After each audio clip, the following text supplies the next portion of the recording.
Armageddon threatens to destroy the world in 20 years, so the teacher sends Daniel to another world to become the strongest in a new and strange world.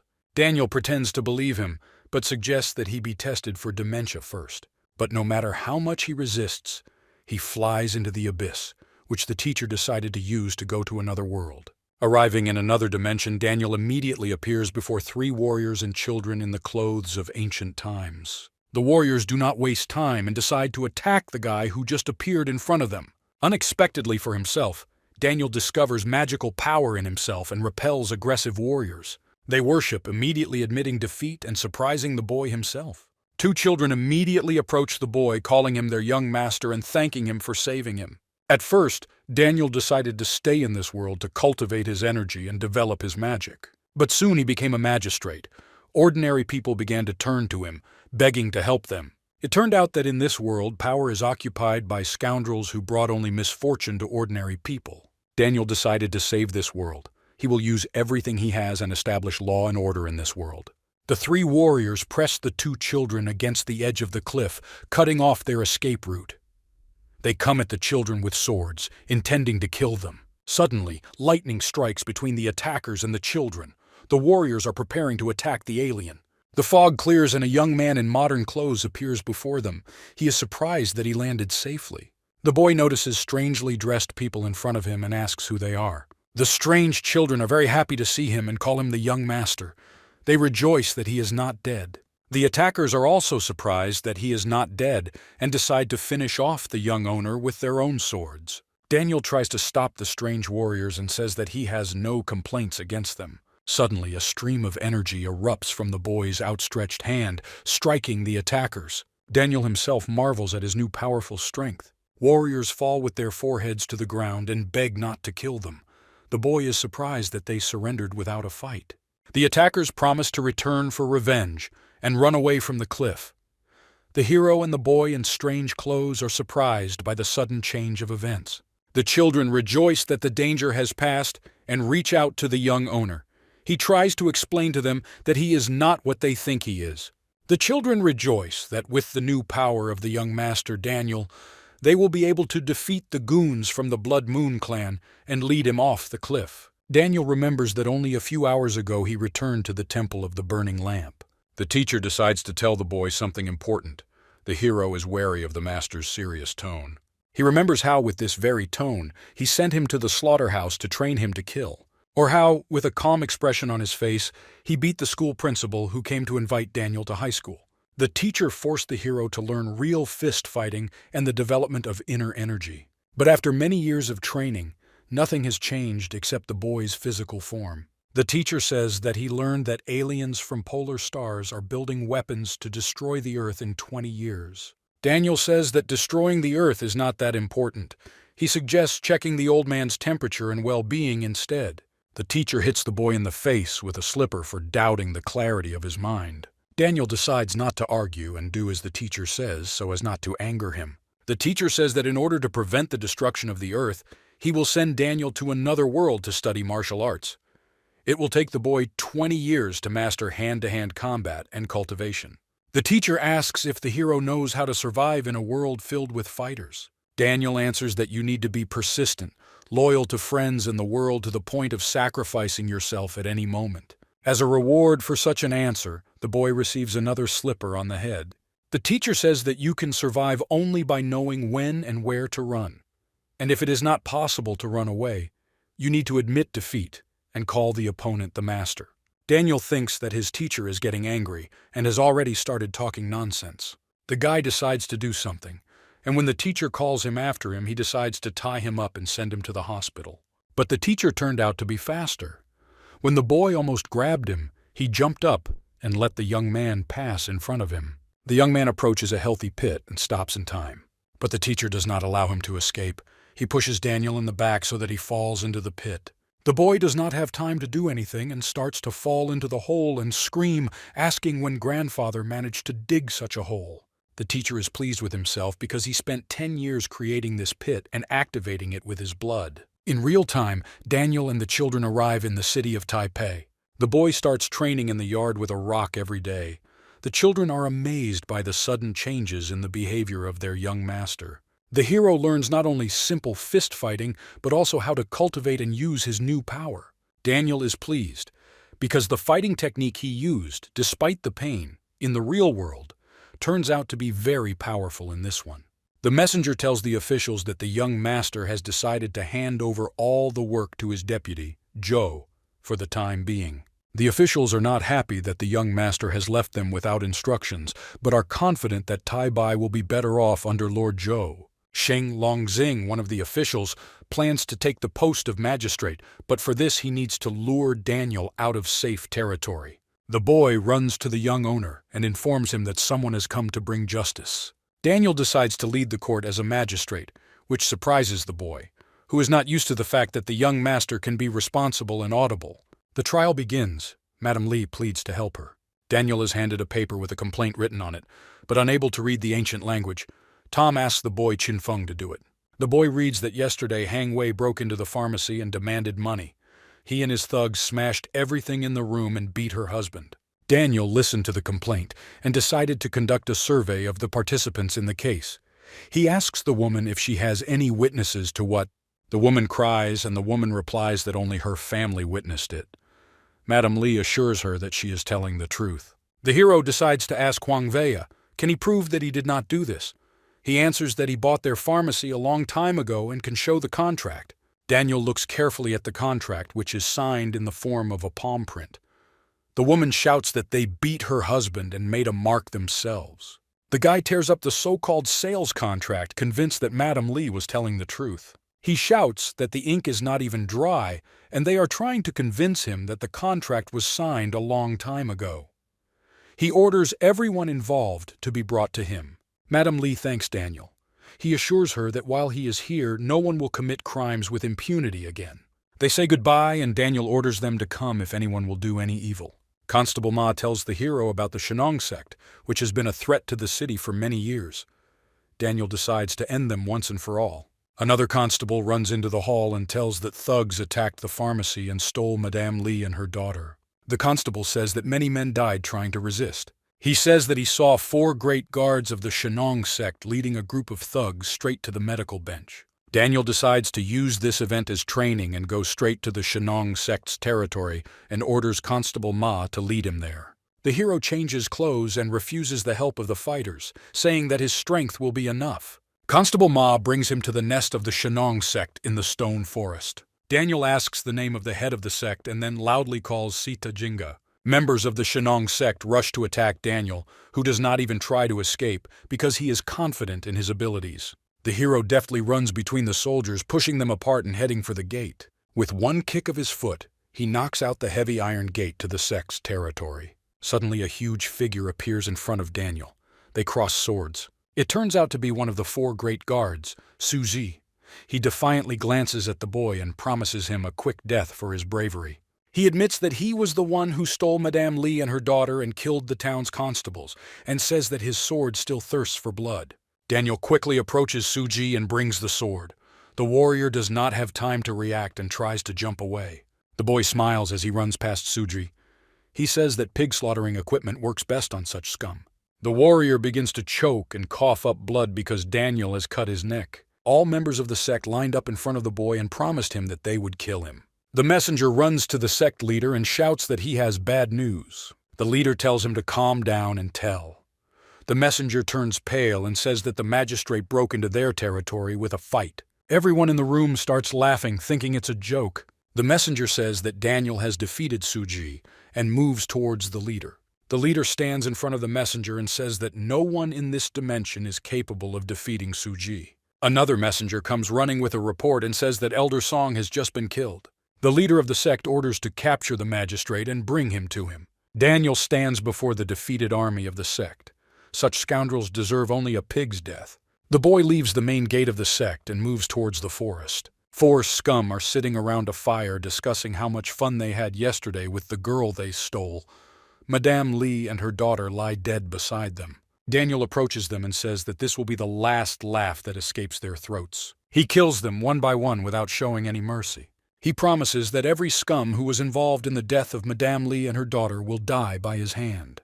The messenger runs to the sect leader and says that all the elite warriors have been killed. He suggests pretending that they are at the mercy of the magistrate, and when the time is right, kill him. In response to such a proposal, the leader of the sect blows off his head. The sect leader shouts that after the boy killed the elite of their army, the only option they have is to tear him to pieces. The warriors take out their swords and support the idea of the leader. Suddenly the wall crumbles behind them, and Daniel finally comes face to face with the sect leader. Between Daniel and Sita, the warriors of the sect stand in Jingo. The boy asks if they are all ready to die today. The sect leader shouts for his soldiers to kill the magistrate and grind him into mincemeat. Daniel activates his power and throws the warriors away from him with a stream of energy. Situ Jing grabs his god-destroyer bow and shoots the magistrate. An arrow hits Daniel in the shoulder and pins him to the wall. The sect leader orders the warriors to attack the wounded magistrate right now and bring him his head. When the scoundrels almost overtake him, the boy pushes himself off the wall and jumps over them. He lands right in front of the sect leader and sends him flying with one punch. Situ Jing breaks through the wall and flies into the open sea. He stands on the surface of the water without drowning and clenches his teeth. Daniel quickly catches up with him and hits him again, knocking him back even further. Situ Jing laughs at the situation. Daniel says he will let him choose how he wants to die. The sect leader replies that the only thing he wants is for the magistrate to die and calls a sea serpent to help. The snake attacks Daniel, but he quickly blocks its open jaw with his hands. Situ Jing says that the snake's body is covered in poison and is his dying gift to the magistrate. He dies and begins to sink. Meanwhile, Constable Ma is near the sect's main entrance. He is afraid to follow his magistrate. Suddenly, officials on horseback approach behind him and wonder why the magistrate hasn't come out yet. Constable Ma replies that Daniel ordered them not to approach the sect's gate. Zheng Longshin asks how dare he do nothing when the young master is fighting there alone. Constable Ma bows his head and reports that until recently there were sounds of fighting, but now everything is quiet. Zheng Longshin and Lord Zhou decide to break into the battlefield and rescue the young master. Both are found to be in cahoots with Situ Zingom. They decide to find out everything personally. The men arrive at Situ's hall Jinga, and they find Daniel, who is frying the meat of the defeated snake. Both traitors pretend to be glad that the magistrate has won and congratulate him. Daniel calmly sits on the broken throne and leisurely chews the meat. The traitors offer him to return home and leave them to restore order here. Daniel asks if they forgot to tell him something. Both men jump in surprise. Lord Zhou orders a warrior to capture and bring Huang here Vea, who runs a pharmacy. Soon he is brought to the hall and he immediately begins to ask for mercy. Daniel says that Madame Li and her daughter must have begged not to touch them either. He throws a stone at the head of the pharmacy manager and kills him. Zheng Longshin orders the warrior to hang his body in the stone forest to warn others who would go against the law. Daniel says it's time for him to go back, but he still has questions for Deputy Zhou and Captain Longshin. The two traitors look at each other. Daniel says he wonders who was behind the whole plan and the attempt to get rid of him. Chief Clerk Feng enters the hall and says that the captives have revealed that Captain Longshin and Deputy Zhou were in cahoots with the Shenong sect and planned to attack the city guards. Daniel asks him what punishment awaits those who conspired with the enemy sect, killed innocents, and planned to kill the magistrate. Clerk Feng replies that such criminals can only be executed. Daniel smiles and asks what they can say in their defense. Both traitors answer that everything is settled here and they will go about their business. The magistrate replies that he will not detain them any longer and reaches for his sword on the ground. The sword goes straight to Zheng Longxinya. Daniel says that all members of the Blood Moon sect will be killed. Zheng Longshin falls dead and Deputy Zhou tries to escape. Daniel asks where the deputy magistrate is in such a hurry and aims his sword. The boy misses, and the traitor falls to the ground and says that he is a city official and cannot be killed. Feng was taken by surprise. Yansing begins to beat the deputy on the head with a sledgehammer. Having finished off the criminal, Clerk Feng reports that there are no enemies left in the room. Daniel thanks him for not continuing to serve the darkness, and orders to bring order to the territory of the sect and write a report for the imperial court about today's events. Feng Yangxing thanks him and says that he will follow all orders, and the magistrate leaves for the city of Taibai. 2 days later, everyone in the city becomes aware that the Shenong sect has finally been punished by the magistrate. The townspeople rejoice that law and order have finally been restored in the city of Taibai. A man with long white hair enters the city. Also, 2 noblemen, a woman and her son, arrive in the city of Taibai. They witness how 2 guards chase away the poor man with the dog and warn him not to stick his nose anywhere. A man is sitting on the roof of a house surrounded by crows. He notices a strong demonic aura nearby. In the tea house, the visitors discuss that Wu Biao also died at the hands of the magistrate. Ling Li overhear this conversation and agree that ordinary thugs die all the time. Wu Biao was killed with a single arrow, and the magistrate added his own hand to the killing, which amazes Ling Li. In the city court, Daniel asks Minj where all the food she's gobbling goes. The girl says that she will go outside to play. The hero understands that it is obviously not as simple as it seems. Clerk Feng reports that their invitation has been accepted by the two most powerful sects, and it is time for them to meet. At night, near the city court, unknown figures appear. They came to kill Magistrate Daniel the most horrible death. Meanwhile, the guy visits the prison and talks to the representatives of the sects about the fact that they should show at least a little sincerity. But if they try to escape, he will break all their limbs. Ma suddenly bursts into the prison and warns that something bad has happened. He says that someone broke into the courthouse and injured many guards and also kidnapped Minj. Daniel orders to immediately call a doctor for the wounded and promises to return soon. He asks the constable if anyone has recognized the intruder. He replies that the offender is a blind monk who was surrounded by crows and who can use demonic arts. Daniel is shocked when the constable says that the monk promised to do terrible things to Minj because he thinks she is a demon. All the soldiers in the courthouse greet the magistrate when he comes to them. He asks if they are okay. The warriors fall to their knees and ask them to be punished for their incompetence in allowing the trespasser to do as he pleases. The guards say that the monk did not kill or maim anyone, but Daniel smells blood and goes to inspect the area. They come across 4 dead people, and the magistrate orders them to be examined. The boy asks where the monk took Minj, but the soldiers did not have time to notice it and apologize. Out of the blue, Qin Feng says that he himself saw Mingja being grabbed by the crows and carried away in the indicated direction. Daniel orders everyone to wait for him because he will go to save Minj. Daniel nimbly moves through the forest in the direction indicated by Feng. He is followed by a raven which rushes to its demonic master.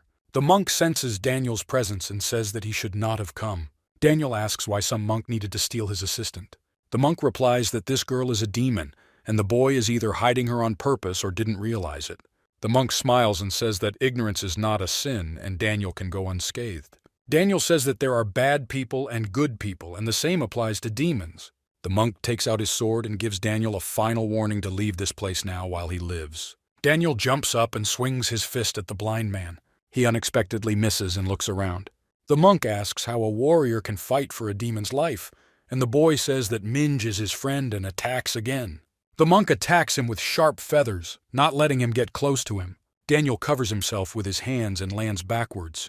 He is amazed that the monk actually uses demonic arts himself. Minj spits out his gag and shouts that the old man is talking nonsense, and the young master will soon fill him with a pike. Daniel asks her to shut up and not draw attention to herself, which the offended look of the girl deserves. Suddenly, the ground beneath their feet begins to shake, surprising them both. Daniel notices pillars of energy above him. He realizes that the old monk has lured him into a pre-prepared trap. He answers that he brings justice from earth and heaven and releases energy. The boy awakens his energy and begins to cultivate. It releases a large layer of energy directly into the monk. He creates a protective shield of black crow feathers in front of him. Daniel looks disappointed at the whole unharmed monk and decides to attack again. He cultivates an energy seal. Min shouts for him to be more careful.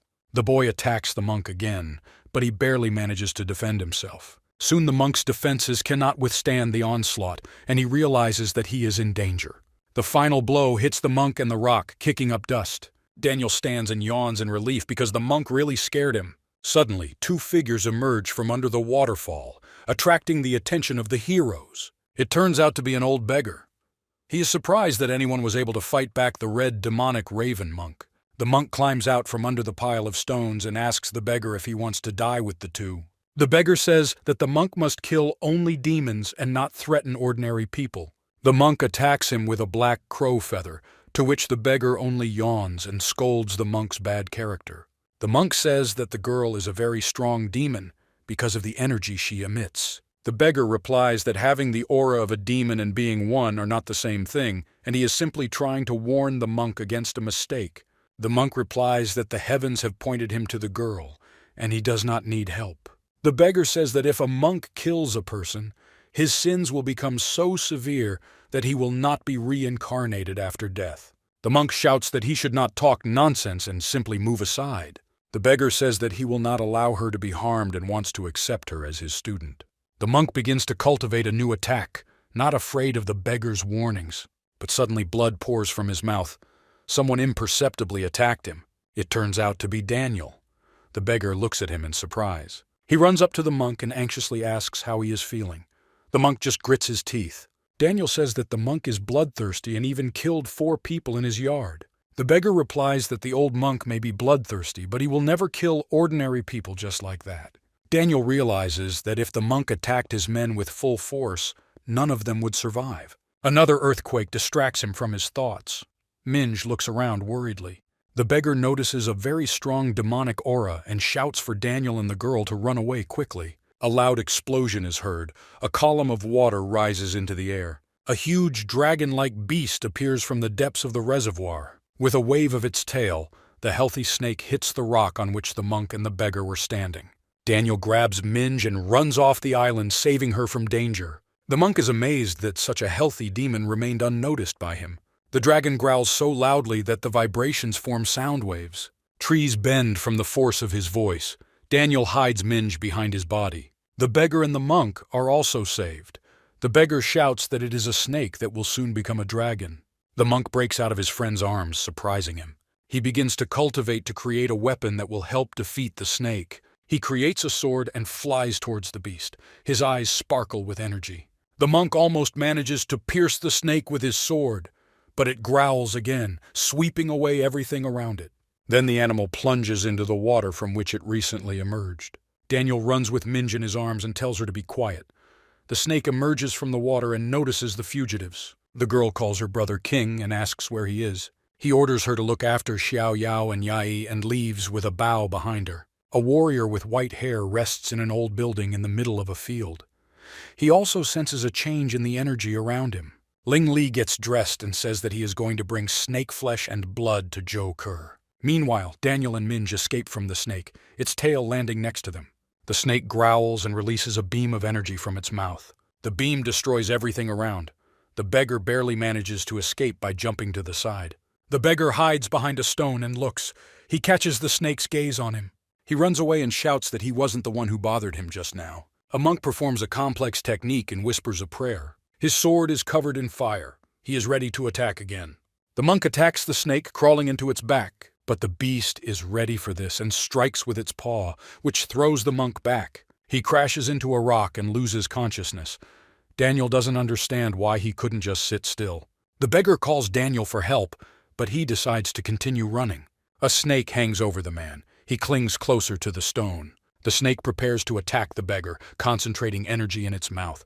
As if hearing the beggar's prayer, the white-haired man attacks the snake with his sword. Daniel feels a powerful aura and realizes that the man has every chance to kill the snake. The beggar recognizes the white-haired warrior Bai Rushuang, the heir of the Divine Wolf clan. Suddenly, someone else attacks the snake, sending a volley of energy into its head. Ling Li joined the battle for the magical creature. They offer to help defeat the snake, to which Rushuang suggests killing them first so they don't get in his way. The snake raises its head again and attacks with sound waves. The snake attacks Bai Rushuang with a stream of energy, and he puts up the protection of the Divine Wolf in time. The duo Kir and Li attack the snake until it regains its energy. They tie it up. Zhou Ke attacks the bound snake with a sword along its entire body. The old man warns that the snake will hide in the afterlife if it is not overcome now. Daniel says that he is not going to help those who want to steal the treasure of his own land. The beggar says that although Daniel does not need the blood and flesh of the snake, he can at least think about Minj. The beggar says that a demonic spirit lives inside her, and if it is not overcome, it will consume her soul. Daniel mentions how much food a girl needs to be full, but the beggar's words do not convince him. He asks the man why he is so worried about an unknown girl. The beggar says that he would like to take her as an apprentice, but without the dragon's blood, she will not last long. Daniel approaches a huge stone. The beggar tries to calm him down because the stone obviously weighs more than 100 tons. Daniel lifts a huge stone with one hand without much effort. A boy aims at a snake and throws a stone at it. The snake does not have time to notice the stone and it hits him directly in the head. The snake falls back. The duo of Kerr and Lee and Rushwang watch the snake lose and fall. The snake falls among the rocks directly onto the trees. Soon, a huge energy moves towards Rushwang. Daniel tries to warn him. The snake's tail hits Bai Rushwang, knocking him straight into the rock. A snake paw lunges towards Zhou Kerr, but Ling Li manages to block it with himself and his shield. Zhou Kerr rushes to his aid, her sword in front of her. The snake waves its healthy tail away from her. Daniel does not see the point of fighting such a powerful creature, but he is very concerned about Minja's life. He jumps to meet the snake and shouts to his mentor from the ground that he cannot just run away and help those in need. The snake paws Ling Li with the shield around him to the ground. The ball is gradually covered with cracks. Soon the orb explodes. Streams of energy surround the snake. A silhouette sweeps past Zhou Kerr. It turns out to be Daniel, and he shouts for Zhou Kerr to get Ling Li out of here as soon as possible. The girl quickly finds herself next to the man, taking him in her arms. She cries and thanks Daniel, who is struggling to hold the snake's paw over them. The boy makes an effort and pushes the snake back with his energy and strength. Realizing that this might be his chance, Daniel quickly maneuvers along the snake's body, approaching its head. The boy grabs the snake's horn and asks it to give him at least a little blood. The snake obviously does not agree because it jerks its head and throws Daniel off. Daniel does not waste a second and flies back to the snake. He attacks the beast with a healthy ball of energy right in the forehead. The snake falls down with a loud thud and explosion. Daniel lands, but the tail of the snake is already flying in his direction. The tail nails him to the rock, leaving a dent. The guy clears his throat. The snake growls and bares its teeth, bringing its muzzle closer to Daniel. He mercilessly lowers his tail to the ground where the boy was standing. Another explosion sounds at the place where the snake was. Daniel turns out to be alive. He grabs the snake's tail and uses his cultivation to throw it as far as possible. The boy beats the snake against the rock and shouts that no one has the right to spoil his clothes. In the distance, a severed horn of a snake rests on the ground. Someone unexpectedly attacks Daniel with a sword. He catches the blade with his bare hands. It turns out to be Bai Rushwang, who wants to take the chipped horn for himself. The man kicks Daniel and tells him not to disturb him. The guy flies into a stone from the impact. Rushwang flies up to him and plunges his sword into his shoulder. Daniel grips the blade in his shoulders and activates the energy in his fist. He hits the man in the leg. The crunch of broken bones is heard. The white-haired one jumps away from the boy and decides not to fight him, but to simply take the horn and run away. Minj run up to Daniel. Daniel says he still needs the dragon's blood and pulls the sword from his body. He begins to cultivate, restoring his body from damage. Daniel gets to his feet and admires the ancient sword left behind by the white-haired man. The snake sees him and growls, sending pulses of energy at him. The energy is so strong that the rocks around them begin to shake. Daniel cuts off the snake's head with one blow. He roars in pain. Golden drops of snake blood fall on the boy. He tastes it. The white-haired warrior, who was trying to run away with the horn, was surrounded by 7 people. Wei Chong, the elder of the Loveless sect, orders him to give up the horn and leave alive. Rushwang says that the horn is the least valuable part of the snake, and they better go and grab a piece of its meat before the magistrate takes it all away. The elder approaches Daniel and orders the boy to be smart and not disturb the Loveless sect. Daniel refuses, and Wei Chong orders his henchmen to capture the magistrate. Zhou Kerr intervenes in the fight and informs them that Daniel helped them and there is no need to be cruel to him. She's joined by Ling Li, whom the elder calls the Windmaster Wang Shen. The elder tells them not to interfere, but sees several bodies of his henchmen fall dead. Daniel examines the ancient sword mesmerized and looks pleased at how useful it is. The other henchmen waste no time and attack the boy together. He imbues the sword with his energy to make it even stronger. Daniel slips between a handful of warriors, giving each one a quick swipe with his sword. He stops and notices a cut on his leg. He's happy because his face was not hurt. Wei Chong asks if he practices high-intensity martial arts, to which the boy refuses to answer. The elder takes out his weapon, a mace on a long rope, and advances on the boy. Daniel says that the Loveless sect will only get the snake in their dreams and hits the ground. The snake gurgles from such stimulation and growls loudly. The snake snorts at Daniel angrily as he screams and orders him to run away. Wei Chong throws his mace at the snake, which begins to crackle with energy. The snake blocks the blow with a wave of its tail and reflects it. The mace flies back towards the elder of the Loveless sect. He bows, but this puts his henchmen under attack. The snake, meanwhile, hides back in the water. Out of anger at Daniel, the elder summons his weapon again and attacks the boy. Daniel tries to create a shield for himself, but is hindered by the wound he received earlier. His strength turns out to be insufficient, and the boy is carried back by the force of the blow. Daniel breaks his fall, but Wei Chong was already behind him. He attacks, but Minj covers the young owner with himself. She falls unconscious in his arms. The guy asks why she got into the fight. Daniel asks the old beggar to take the girl to safety. He promises that he will be worth her at the price of his own life. The elder rushes after the girl, but Daniel stands in his way. He promises to turn the boy into minced meat, but soon a sword covered in energy flies at him. He manages to stop the blade of the sword, but a splintered piece of the weapon cuts his neck. The guy decides that in his current state there is no point in fighting and runs away. The elder shouts to be caught. They chase him, and the boy does not understand why, even after tasting the dragon's blood, he suffers from injuries. Wei Chong attacks him from behind with his mace. The boy promises himself that he will not die today. He hits a tree and falls, but continues to crawl and fight for his own life. The elder loses sight of him and promises to find him soon. Daniel wakes up in bed.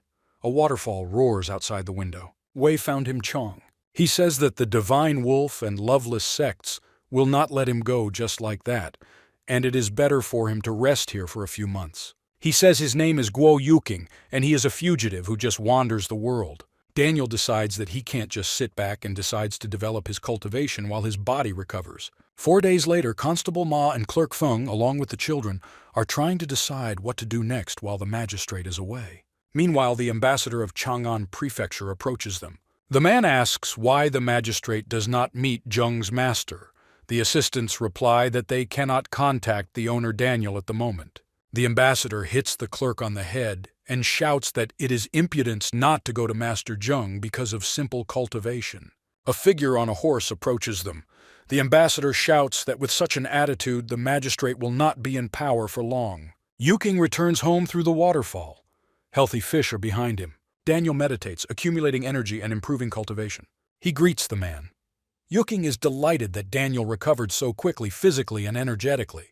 Daniel thanks him for saving him and asks what Brother Guo caught today. They talk while cooking fish. Daniel tells us who he is and what he has done lately. Daniel apologizes for taking his bow and arrows from the cave and promises to return them to him. He replies that he left that way of life a long time ago and suggests that he learn the Heaven's Heart arrow technique in order to better use the bow. People with torches find the bodies of Tai Bai's sword sect disciples. They decide to tell Elder Zhou about everything. Daniel meets 2 men on the way home. They tell him what Master Zheng did when he arrived in the city. They tell him about all the atrocities he committed, and Daniel asks them to take him to the capital. Tai Bai courtroom. Underground, the ambassador whips the bound clerk. He says to tell how the magistrate took bribes and broke the law. The clerk just spits in his face in response. The ambassador promises to torture him for a long time before killing him. A sudden figure whose face is hidden by darkness looms over the ambassador. The ambassador falls to his knees, recognizing the magistrate. He passes by without a word. The clerk says that he did not betray his master. Daniel says that he will see to it that all the guilty parties receive full punishment. The ambassador tries to escape after hearing these words, but the stone that the magistrate threw at him turns out to be faster. A stone pierces through the executioner's head. Daniel asks the freedman to follow him. They leave the basement together, but are met by a whole bunch of warriors. Nin Zhongshan, the squad captain, demands an explanation from the magistrate, why he released the prisoner sentenced to death. It turns out that it was this captain who cut off the constable's hand. Daniel immediately grabs him by the neck and squeezes him. He tries to justify that he was just following orders, but Daniel nails his head to the ground. The guy says that he was too kind and that's why all homeless people think they can live here, but that will change today. Daniel and Clerk Feng walk alongside the soldiers who happily greet the magistrate. Zheng Kunjian happily congratulates them on their victory over the demon. He pretends to be very worried about Daniel. The boy doesn't pay any attention to him and approaches King Feng to make sure he's okay. Daniel asks the boy if it is true that Master Zheng ordered the clerk to be beaten and the constable's hand cut off. The warriors begin to be indignant because Daniel has no right to say such a thing to Master Zheng. Daniel begins to panic with dangerous energy, warning everyone. Master Zheng hesitantly suggests that we discuss everything in private, to which Daniel orders him to get down on his knees. He only laughs in response and says that he bows only to the highest ranks. Daniel's giant palm of energy approaches Zheng. Without unnecessary movements, he builds a barrier around himself and says that he has a lot of trump cards up his sleeve. Jung laughs because his abilities shouldn't be compared to the weaklings Daniel usually deals with. The palm presses harder on the barrier, which causes it to crack. The protective amulet for creating a barrier cracks on Jung's chest. He backs away worriedly from the boy, who is approaching the scoundrel with confident steps. Jung begins to cultivate and creates poisonous needles from energy that can destroy a person's ability to use techniques. The poisonous needles will act like an insect that eats its host from the inside. Daniel grabs all the needles with his hand, throws them away, and tells Jung to find something more effective to try to beat him. Jung creates giant insects from the energy and attacks the boy. He puts his hands in front of him and repels all attacks with his own energy. A giant scolopendra attacks the boy, but he defeats her with several volleys and knocks her to the ground. The boy stands surrounded by broken needles unharmed and asks Jung to show what he can do. He bows his head and says that he was just doing what was needed. He will try to fall to his knees. Daniel replies that he was late. He cuts his knees before he notices and calls him trash. He speaks to the warriors and orders them to follow their master's example or their knees will also be cut. The warriors bow and Daniel calls them a bunch of cowards who can only use dirty methods. Jung from behind. The unknown person says that there is an interesting cockroach in the city of Tai Bai and he will be glad to meet him. Daniel orders Ching Feng and the clerk to leave the place immediately. The cloaked figure shouts that no one is allowed to leave this place and throws his sword at the clerk and the boy. Daniel fires his energy at the sword and it shatters into pieces. The unknown man creates a bunch of the same swords and offers to see how the boy will cope with them. Daniel cultivates a beam of energy and repels all the swords that the unknown sent. Before the robed man noticed, Daniel quickly sneaks up on him and brings his hand in to strike. The unknown quickly ducks, avoiding a blow from the boy. The unknown cultivates an entity behind him and says that Daniel managed to piss him off a little. Master Jung recognizes Censor Shu and tells him that the magistrate has broken many laws and deserves a painful death. He looks around at his warriors and orders them to rise and help him. The boy understands that scumbags like Jung will never own up to their mistakes. Master Jung promises Daniel that he and his entourage will die the most horrible death today because of his imprudence. He taunts Daniel and says that there is no way he can beat Lord Shu. Daniel decides that there is no point in holding back to save life with such garbage. The guy with the speed of the wind is behind Jung and says that a scumbag like him needs to show everything clearly. Jung asks Lord Shu for help, to which he replies that no one should approach a representative of the imperial court so brazenly. He says that everyone present can forget about getting out of here alive. Daniel asks why thieves always have so few brains. Lord Shu pronounces the verdict for Daniel, death, and decides to put it into action immediately. Daniel is next to him in the next moment and hits him while he lowered his hand too slowly. Daniel says that the Lord's greatest weakness is that he cannot judge how strong his opponents are. He waves his hand and throws the hidden weapon at the boy. Daniel intercepts the blade and tosses it aside. The next second he is already in front of a surprised Shu and grabs his face. He slams him into the wall and says that this is how a fair fight should be fought. Shu tries to say that this battle will not be without consequences for the magistrate and his court, but Daniel silently slams him into the wall again. Daniel discards Shu's body and says that this is the fate of anyone who threatens him or his friends. He decides that the only way to keep everyone safe is to eradicate all evil. The boy turns to Jung and asks him to give him a reason not to kill him. The man sees that he will kill anyone if he wants to. He falls even lower and says that he was sent by the second heir to take care of Daniel and his mother. It turns out that he specifically pretended not to know Daniel because he thought that he was hiding his identity. Daniel realizes that his double from this world is not as simple as he thought. Jung, meanwhile, begs for mercy. Daniel slaps him on the cheek because he talks too much. Meanwhile, the captain runs to the hall and expects to see Daniel beaten almost to death by Jung. He bursts into the hall and shouts that he has finally found the escapees from the prison and that they should prepare to die. But then he sees a beaten Jung and stops. He realizes that Daniel has beaten both Master Jung and Lord Shu. He begins to slowly move back and ask for mercy because he was forced to harm the magistrate and his subordinates. Daniel approaches the agitated captain and asks him if the spineless worm considers himself worthy of life. He begins to expose his fellow officers, pointing at Qian Chung, who knocked out King Feng's teeth and hung him by the gate. Daniel asks which of the soldiers is Qian Bai Chung. The man in the golden helmet immediately turns pale. A cornered soldier immediately takes out his sword and rushes at the boy. With one blow of his hand, Daniel blows off his head. He asks how a hand was raised against a 10-year-old child. The general's head falls into the captain's hands. The boy asks why the ranks of those who can decide the fate of people are occupied by scoundrels like the captain. Daniel dedicates the next stroke of his sword to Constable Ma and cuts off the man's hand. The captain promises to become his most faithful dog if he does not kill him. The guy blows his head off and says that aggressive dogs are usually killed. A body without an arm and head falls to the ground. The soldiers ask for mercy and kneel before him. Daniel orders them to leave Tai Bai within 15 minutes and leave Zheng here. He orders them to vacate the court and tell their lords that next time things will not end so easily. The soldiers thank him and begin to leave. Daniel sits and thinks how he can protect Tai Bai's zemstvo. A warrior rushes to him.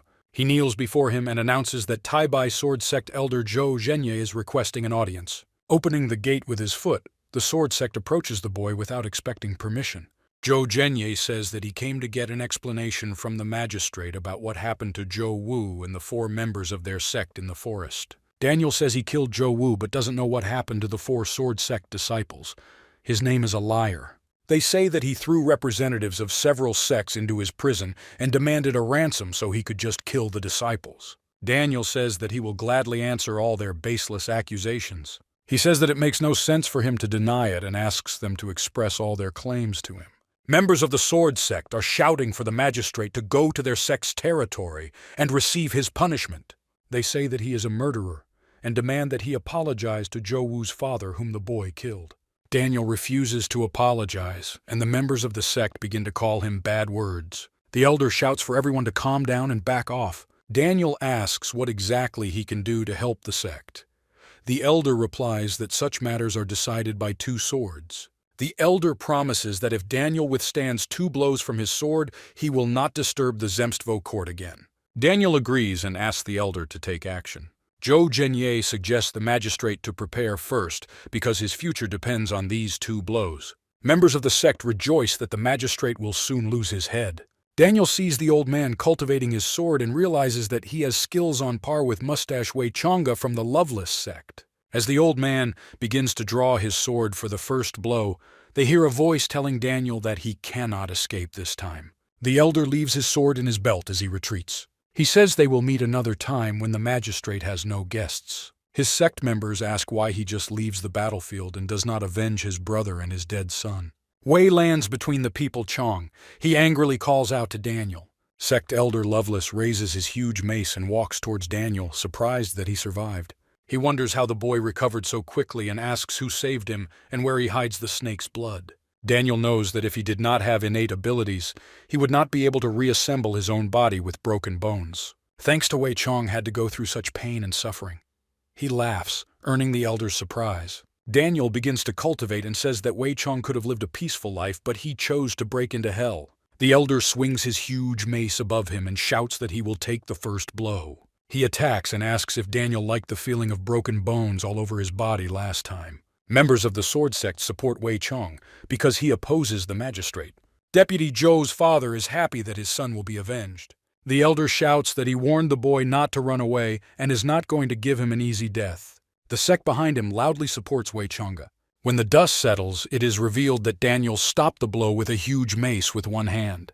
He clenches his fingers and the mace crumbles to pieces from such force. Wei Chong lunges at the boy with a rope in hand, hoping to get revenge for destroying his mace. He charges, but Daniel grabs the end of the rope.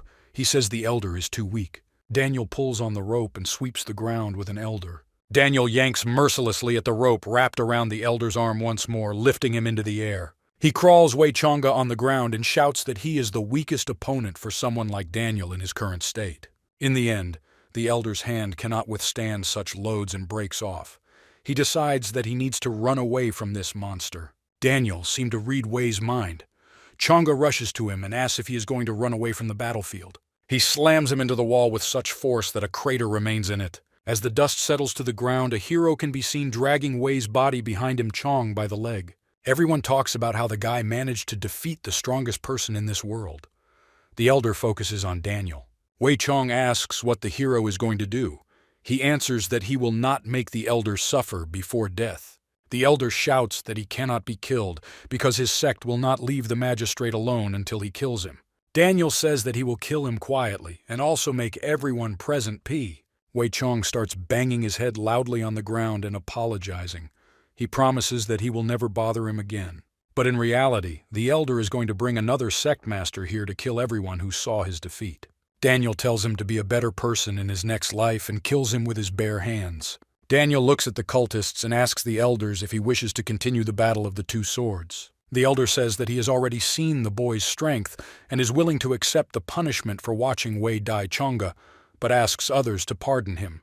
Unexpectedly, a girl with green hair asks to accept the punishment for everyone so that Daniel will spare everyone in the sect, except for her. The members of her clan ask her not to do this, because they will not succumb to the threats of this monster. Daniel says that if they wish to die together, he will grant their wish, but with their deaths, the sword sect may come to an end. The girl says not to touch her clan, but to kill only her if necessary. The guy asks what's the point of him killing only her if he wants everyone present to be silent. The members of the sect cannot stand this and go on the attack. They shout that they are ready for anything, but will not tolerate humiliation. With one movement of his hand, he sweeps them away and throws them back. The girl screams for him to stop it and not harm them. Daniel says that she can serve as a maid in the Zemstvo court for 1 year to keep her sect alive. She reports that she doesn't know how to sew or cook, but she can kill small opponents and heal the wounded. Daniel immediately remembers his subordinates, who will definitely need a healer, and agrees to her terms. The elder says that anyone who disagrees with Zhao Lin's decision can come back later to try to defeat the magistrate. The sword sect leaves the courtyard and leaves Zhao Lin at the mercy of Daniel. Daniel realizes that Zhou Janai may know something about the deaths of the sword sect disciples. The magistrate goes inside the building and calls a green-haired girl after him. He takes her to the hospital wing and asks her to look at the wounds on his men. She says that no one can heal the boy's legs, even with a divine elixir. She can only save them from amputation. Zhao Lin says that the constable has lost his arm permanently and will need to rest for a month, and the clerk will be fine in 6 months. Daniel says she can start work right now and he has other things to do. He arrives at the training hall and wakes Zheng up with punches on the cheeks. Daniel asks why he called him his second son and where his mother is now. The man says that Daniel is the second son of Prefect Chang'an. Although Daniel disappeared many years ago, he never forgot about him. The boy realizes that Minj and Qingfeng told him that he was a simple scholar with no past. Daniel pretends that he has lost his memory and asks to tell the whole story from the beginning. He says that 8 years ago he had a fight with the Lord Prefect to protect his mother and left home. The woman's life became unbearable after that. She was harassed and beaten every day until she was kicked out of the house and became a seamstress. Before the prefect achieved power, he was a poor scholar, while Madame was the most beautiful heiress of a noble military family. He won a rank for his good looks and accidentally met a madam, and her beauty won him over. After much persuasion and painstaking work, he won the approval of Madame's family and married her, and became a wealthy official of the Western Qin Empire. And now, he controls the 4th largest territory of the empire, which is called the Granary of the Empire, Chang'an Prefecture. Everything was fine until Madame's family sided with the wrong side in a political incident and lost all power. Madame's family exerted their last strength, hoping for Lord Li's support, but unexpectedly he betrayed them and joined the enemy force. Daniel was only a month old when these changes occurred. With the decline of Madame's family, her own position in the estate was shaken. Daniel was a talented child, but he was never given a chance to shine, and on the contrary, he was suppressed. Madame was already living in a small house at that time, but the owner decided to invite her back.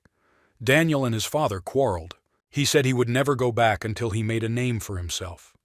Meanwhile, his mother was sent away from the estate forever. If Madame had no hope of seeing her son again, she would have died alone a long time ago. Zheng says that the madam is suffering a lot and has lost her sight, but she is still waiting for her son to return. The man reminds that the boy is already a magistrate, and probably with such a name he can already go to the prefecture and take Madame here. Daniel knows that there is no good hidden in the man's words, and Chang'an Prefecture is more of a tiger's den than a homeland. Daniel remembers asking the mentor who his parents were, but he never answered. The boy rejects the man's persuasions and says that he will go to the prefecture himself. Zheng is surprised that Daniel decided to do such a stupid thing, because in the prefecture, only death awaits him. The hero says that he will kill every tiger in this den who dares to roar at him. Daniel decides that planning his return should start with questioning the villain Zheng Kunxiang because he knows more about Chang'an than anyone else. Daniel asks about Censor Shu, and Zheng tells him that Shu came from the prefectural inspectorate to enforce uniform law throughout the empire. Censor Shu was a pro of the Yellow Sand sect and one of the inspectorate's 27 censors. Loveless and Yellow Sand sects are among the 6 oldest sects and have existed for thousands of years. Daniel asks how quickly the censor's murder will be suspected.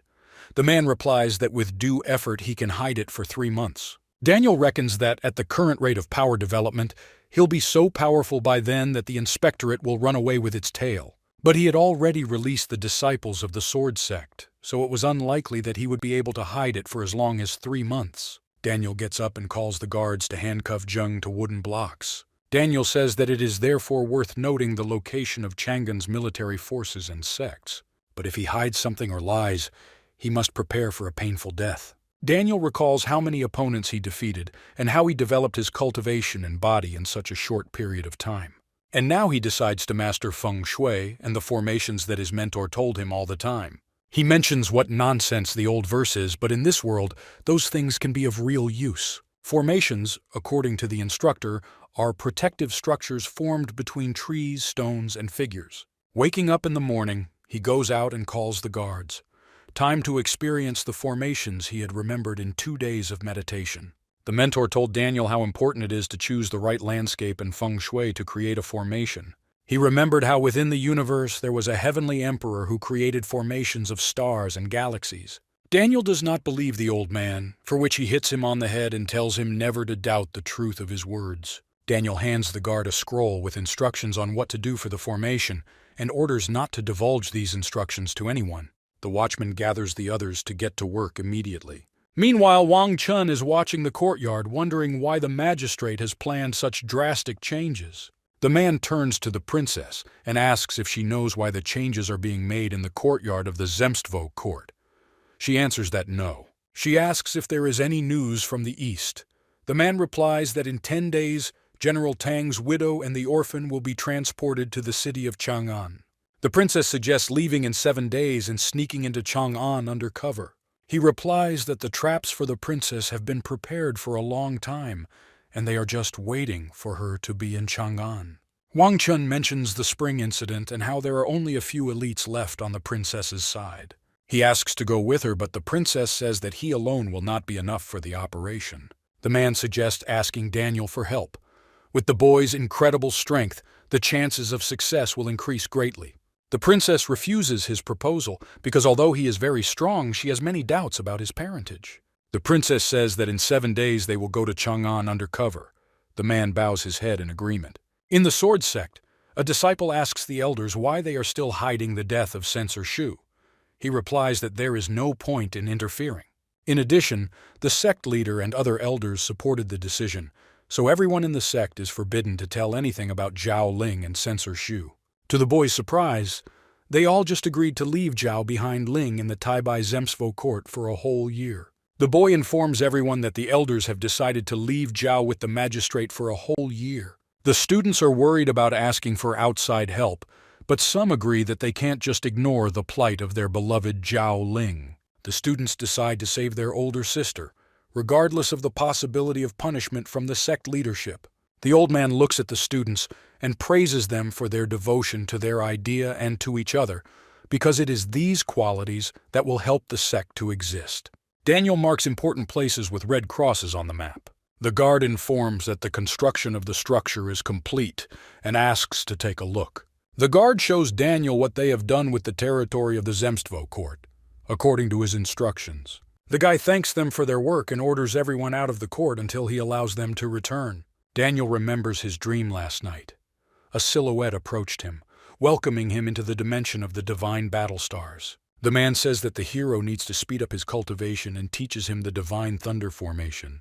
The unknown says that he is a past incarnation of Daniel and that the 9 worlds are connected by a common cycle of rebirth. When Daniel woke up, he saw 3 magical spheres beside him. He compiles the knowledge from the mentor and the unknown and puts the 3 spheres into pre-prepared pits. As soon as the spheres touch the ground, they begin to emit very strong energy. The boy understands that it was not a simple dream. He begins to perform the spell that the man told him about to start the divine thunder. The townspeople raise their heads and see huge storm clouds hanging over them. They understand that this is no ordinary rain. Wang Chun could feel the powerful magic in the air. He is afraid of the destructive power of the sky thunder and wants to find the powerful mage who created it. But 10 minutes later the sky clears of clouds. Sistians are even more surprised. Wang Chun tells the princess that it is strange for such destructive rain to disappear so quickly. But soon the boy notices that something is wrong with the Zemstvo court. He is surrounded by a divine aura that they had not noticed before due to the rain. Wang Chun understands that such a defense is capable of counterattacking anyone by itself and wishes to find out who imposed it. Daniel is breathing heavily from exhaustion. He didn't expect the divine thunder to absorb so much of his energy. He decides to restore energy in order to complete the formation of the spirits of earth and heaven as the next step. He chooses a stone that stands a meter from the place where he should and awakens the spirits of the earth with a blow. Pulses of energy spread throughout the city. The ground underfoot begins to shake. Daniel realizes that the formation of the heavenly and earthly spirits has been established, and the two energies blend beautifully together. He remembers Guo's words Yu Qing that the boy cannot cultivate ki energy due to his physical form. He said that Daniel needed a special place to cultivate his inner chi. Daniel took his words literally and did not look for such an area, but created it himself. Due to the perfect balance between the energies of earth and heaven, even the strongest army cannot stand against the defense in the Zemstvo court. Wang Chun suggests that the princess team up with Daniel so as not to be such a vulnerable force. The girl refuses because they do not know what powerful forces may be behind the magistrate and whether they will be hospitable to her. The girl offers to learn more about the patron Daniel in the first place in order to decide how to act further. Zhao Ling immediately notices the dense energy that has appeared in this place and already anticipates how quickly her cultivation will develop. Daniel approaches her and asks why she shirks her duties. The girl screams from the suddenness of his appearance. The guy calms her down and asks how his subordinates are feeling. The girl replies that Clerk Feng can already walk without help. As for the constable, he has come to his senses and must rest for another 5 days, and the little boy is unlikely to walk on his own. But with that much energy around, there's a good chance he'll be able to walk in 6 years.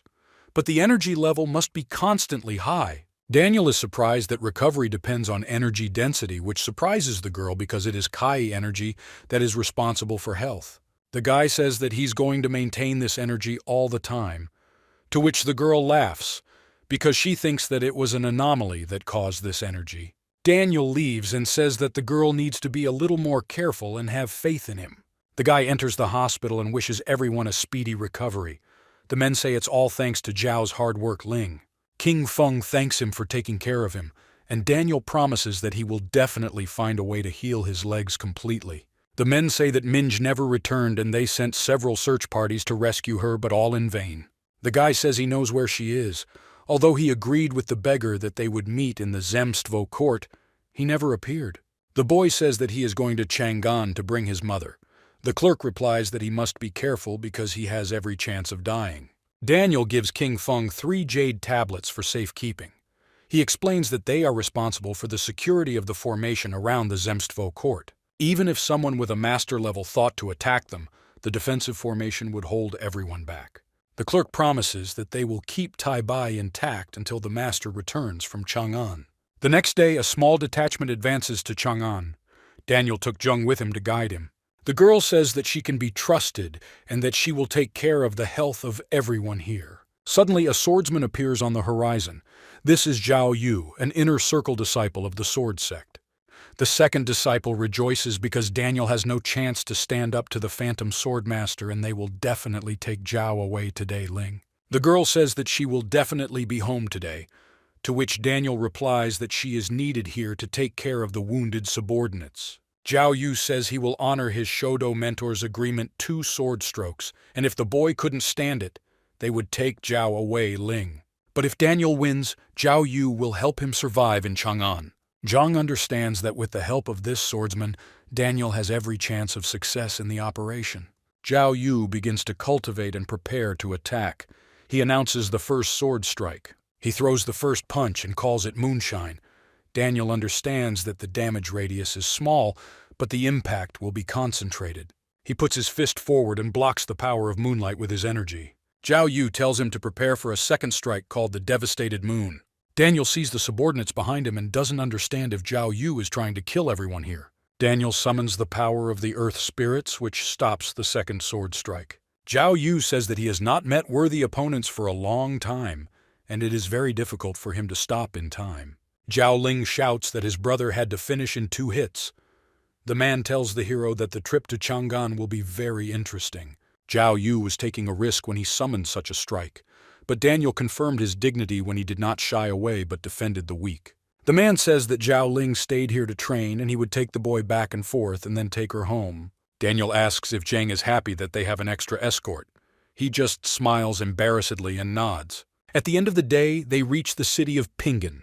They decide to eat and rest. At the market, everyone is shouting about the most delicious dishes, but Daniel's attention is drawn to a grandmother and granddaughter who are preparing simple noodles. Daniel says that he has never had such delicious noodles before, to which his companions say that he has lost his receptors from the battles. The boy says that although the noodles are not like the fancy dishes he usually eats, one smile from his grandmother and granddaughter fills him with joy. Vic holds out a few pieces of silver and asks for 2 more portions of noodles. Suddenly the peace is disturbed by 3 people who begin to demand money for protection from them. One of the scoundrels forcibly takes what he earned, and it becomes clear that they are just taking advantage of the poor and threatening them themselves. Then he turns to his granddaughter and says that their debt is so great that they will have to put her in a brothel. Zhao Yu loudly orders them to give back the money and kneel down to apologize to the women. The scoundrel laughs at the handsome boy and tells him not to interfere in the affairs of adults. Daniel and Zhao Yu jump up from their seats and prepare to fight the thieves. They tell them to attack first. Meanwhile, Zheng is contentedly drinking tea. He knows that the more noise they make, the sooner the prefect will find out about them. The guard runs to the prefect and announces that there is important news. Zheng and Zhao Yu from the sword sect are headed their way. It also became known that Censor Shu was killed by a young landlord. The counselor tells the prefect that the one called the young master may be another person with exceptional abilities. The prefect says that he has nothing to fear. The magistrate can come to him and meet a worthy rebuff from his own father.